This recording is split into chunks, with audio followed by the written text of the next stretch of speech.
हाँ तो भरपूर स्वागत बा आप सभी की भाई भोजपुरिया यूट्यूब चैनल में, जिसमें फिर वीडियो कॉल से जुड़ल बड़ी रिपोर्ट लेके आइल बानी। जो फिर भोजपुरिया king power star Pawan Singh ji video call बात करके देर में लाखों के मदद और वो मदद के खुलासा भइल बा खुद एक नया मेंबर के द्वारा, जो उनकी संतोष रेणु जी के द्वारा। जी हाँ, जो उनकी संतोष रेणु जी वीडियो कॉल बात करा रहा बानी, जो उनको सारा कुछ बताया माजरा। पूरा वीडियो अंत तक देखी।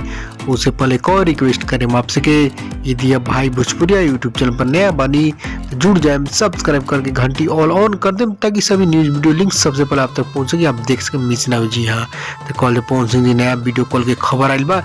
कल ही देर रात के अपना फिल्म सेट प्रतापगढ़ से बात कर मैंने पवन सिंह जी, जो उनकी संतोष रेणु जी वीडियो कॉन्फ्रेंसिंग के जरिए बात कर मैंने उनकी हेल्प मदद कर मैंने पवन सिंह जी। ई कॉलेज स्वर्गीय अमरजीत सिंह। जी हाँ, 2 साल पहले गुजरात में दंगा भले, वही दंगे में स्वर्गीय अमरजीत सिंह वो दंगा मारल गई ने, और वो दंगा में मारल गए तो उनके बच्चन के पढ़ाई लिखाई और कुछ मदद खतरा भी पवन सिंह फिर खड़ा भइल बने, फिर दरिया दिल दिखले बने। जी हाँ, पवन सिंह जी लाखों के मदद कैले बने और मदद आगे भी दिए, उसको करले बने आजीवन खतरा। जी हाँ, आप लोग फिर जान गुजरात में दंगा जो भइले, जो खेसारी यादव के भी कोई खबर वायरल मिले, खेसारी भी मदद कर रहे बने और पवन सिंह भी खड़ा भइल बने। जी हाँ, तो नया खबर जान के लाइक करें, फेसबुक शेयर करें ताकि सही फैसला पहुंचे नया वीडियो कॉल।